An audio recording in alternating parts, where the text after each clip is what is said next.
Now, Derek McNamara of React Rugby is with us. Derek, good morning to you. How are you? Morning, lads. How's it going? Yeah, pretty good. Another winning week for us. It continues.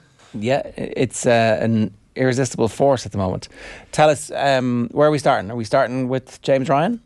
Yeah, I thought that we were kind of looking at kind of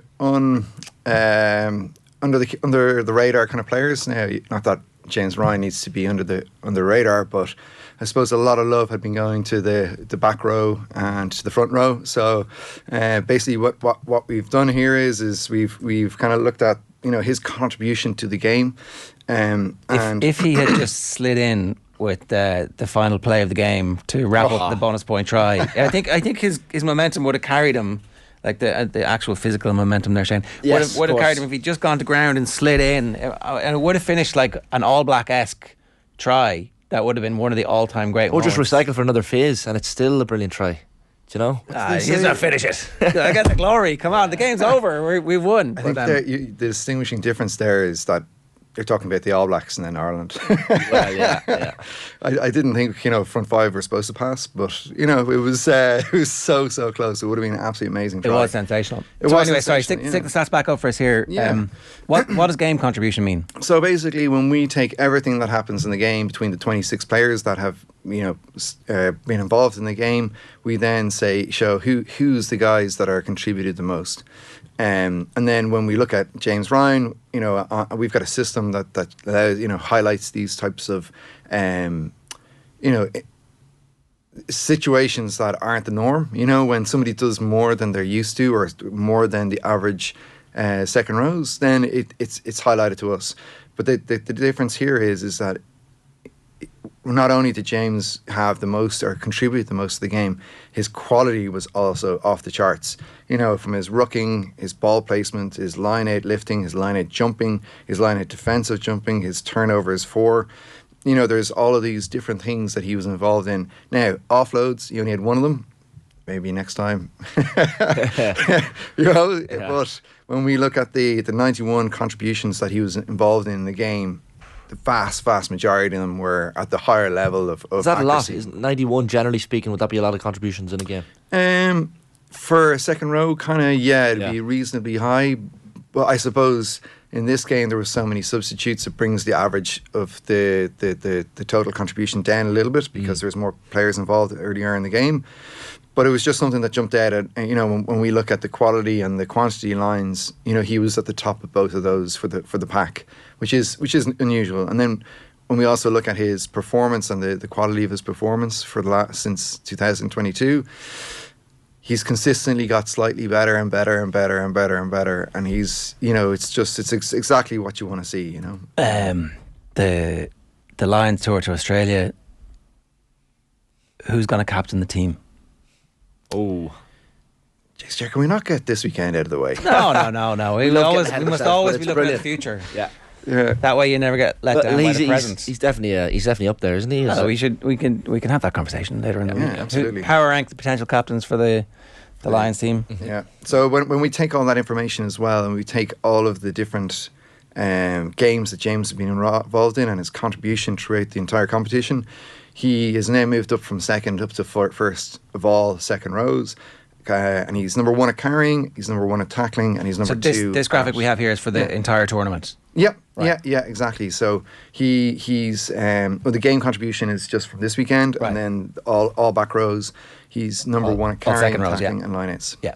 Okay, so that's the specifics of that. Are we more on him, or do you want to move on to GIBSON-PARK? Yeah, no. I suppose the next thing that we want to kind of look at is where the game was before JAMISON came on. And I suppose there's always that question of how much contribution did one individual or did an introduction of a specific player change the game.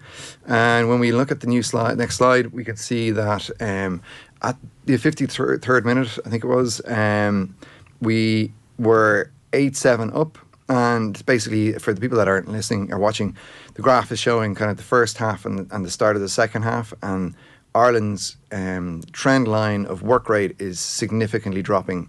So basically, I could see it in the game. I could see it in the game as well. It was like we need to change at 9. because we need to speed the ball up, speed the game up. And basically this graph indicates that, the trend line was showing that we were significantly dropping. But then if we go on to the next slide, then we can see that the fifth section, where just after Jamison comes on, there was a massive increase in the workload of the entire team in the fifth section, to the point where it was, dramatically, it was the highest. What are these work numbers? rate. So basically, this is the team's contribution in the first half and the second half. So we split our first half into 3 equal sections based on time, and we split the second half. So the game was, I think, 36 minutes of actual time of ball in play. So whatever, 18 minutes in the first half, so 3 equal sections of 6 minutes each. So in the first 6 minutes, there was 327 actions, and then in the second 6 minutes, it dropped to 219. So this includes both sides of the ball, so it's not just that we had the ball or we didn't have the ball. Correct. It's the overall contribution of all players in the first half and the second half. How many times they're active doing something that you would measure? Yeah, exactly. So this is a reasonably easy way for us to measure work rate, consistently over all teams. But when Jamison came on at the 53rd minute, we had just had our lowest work rate in a game section. And as soon as he came on, we went from 214 game sections or game activities to 363. So, massive jump in the work rate. So this is just where we're trying to, And how do you prevent the causation and correlation issue? How do you can't directly attribute that just to him, can you? No, well, we can, because we can actually see the speed up of the amount of time of ball in play as well. So Jamison was able to keep the ball in play for a little bit longer. He was also getting to the breakdown a little bit quicker, and he was also making the passer a little bit quicker compared to when Conor Murray came off. So all of those things together, and also, it was pretty clear to me at the start of the game that they were going out to attack Van der Merwe from the start of the game. They were attacking his wing a lot. And then as soon as Jamison came on, he put that up and under directly towards him. And as a result, the try came of that. So it's not just him coming on and speeding up the ball, it's him as a leader coming on and introducing probably the original game plan that the players that are on the pitch probably slightly forgot about as well. That seems quite incredible to me. Say you're splitting the game as you are there into 6 periods. Seems quite incredible that the 5th period of those 6 will be the one with the most work rate. I know you have got the impact, as you say, of subs like GIBSON-PARK, but that's still quite extraordinary. Yeah, it's a lot to do with the way in which the game is played. But like if I was working with this team, I'd be saying, is there any particular reason why we can't have that at the start of the game? If you're the fittest team, and this is won many games with different leagues and different levels, which is trying to introduce getting all the players to work as hard as it possibly can at the same time. And you'll probably find that you'll probably only get 3 or 4 guys doing it at the start, but we can measure that and actually identify the players that are doing that.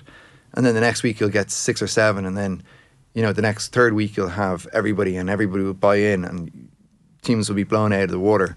So that's just to go back to that. The last 6 minutes time section, no one's doing any work, basically. Yeah, well, there was a lot of reset scrums and that. There was a lot of time kind of wasted as well. There was, it was a lot of waiting around. There's a lot of box kicking. There was a lot of. Is that because the game's over in a way and that everybody's managing it? Yeah, and also because Ireland are probably defending a little bit more as well. So when we look, so that original idea of it's harder to defend, or it's harder to defend than it is to attack. That age-old perspective on the game is total rubbish. It's totally, it doesn't make any sense, because if you're in attack and you just want to recycle the ball, you usually have a pass, you have a carry to contact, ball placement.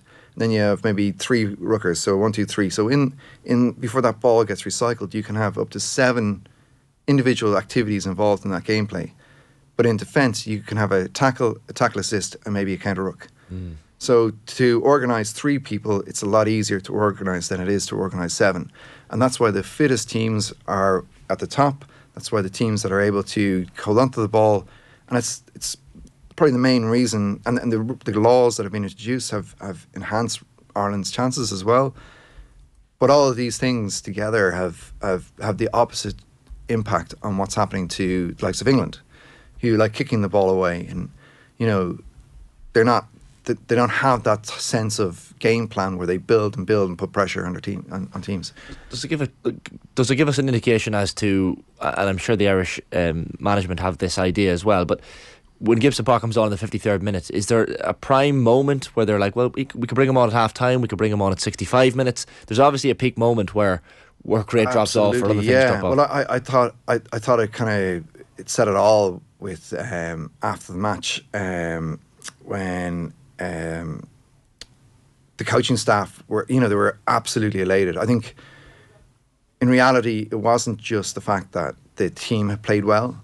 I think the coaching staff had amazing masterclass as well. Right decisions at the right time. Yeah, because I watch a lot of rugby, so I could see it. I could see that the team had come a little bit flat. And there's certain instances when you want your team to kind of flick the switch, and that's when you introduce different players. So I think Farrell, when he was after the match giving his press conference, and he was so happy, I don't think he was just so happy that the players had implemented the game plan as the way they did, but I also think it was the fact that their coaching staff did such a great job and didn't make any mistakes and made the changes when they were supposed to. And was it France last year, or I can't remember, was it this year or last year, where they got an injury and then they took off. Oh no, it was New Zealand in the summer, wasn't it? When they took off Ari Sevilla and they had to get in. They lost Sevilla for the rest of the game because they made the wrong changes. Yeah. So these sort of things, they're highly pressured, highly, major situations where you got to think and make these decisions very, very quickly. And the last slide that we show is then not just the work rate, but the quality of the work rate. So the grades, the accuracy of the passes, the accuracy of the breakdowns. When we look at the next slide, then the last slide, we can then do a comparison between Ireland and Scotland. So Ireland obviously the green line, Scotland the blue line, and in the fifth section, then the lines are crossing quite a bit in between sections 1 and 4, which indicates your close match. Yeah. It's 8-7. It's perfectly poised. But then we bring in the player and a leader who's able to give small details to the pack, give small details to the backs, and then and the fitness then kicks in, and then Scotland's fitness drops off, and Ireland's game plan becomes more and more apparent, and then Scotland crack, and Ireland come away with a famous victory. Yeah. It did look like cracking as well. It was the pressure built and built and built. So it sounds like you're pretty confident about Ireland at the weekend. I am, but do you know what, Ger? Do you know what I was thinking there last night was this Grand Slam in 2009. Was it 2009? We had I pulled them up here. What was the name of the player who, Paddy Wallace, in the 80th minute, counter-rucked in the side and gave away the penalty, and the drama that ensued on that. And then there's the Le Drop in 2018, which I think was the first game of the competition where it was early on. Like we were playing really, really poorly. We handled our business against England and Twickenham in the last day, though. Yeah. No. But my question is are we in for another one of those types of? No, don't say it. No, I don't think my heart can take that. I don't think it's any of our the hearts nervous screwing up when at the end of the first half. O'Gara mentioned it earlier on. I think that was the moment. You think? Okay. Unless there's a sending off. Unless there's a front row sending off and we have to go through that situation where we're down to 13 men. Even then, we haven't got a card yet. Even then, I know that's why it would be a black swan event. Yeah, that would prevent us from winning this game this weekend. But Manu Tuilagi, the ghost of Tuilagi, haunts Irish rugby. So, but I also think though that England are going to be wounded, and a wounded England is, and if, those players are going to be a little bit worn up, pissed off, really. we shall see. So, yeah, it's going to be a good game. Yeah. I look forward to it. All right, good stuff. That's Derek McNamara of reactrugby.com with his analysis of the game last weekend. And obviously we'll talk to him again next week in the aftermath of a Grand Slam, we hope.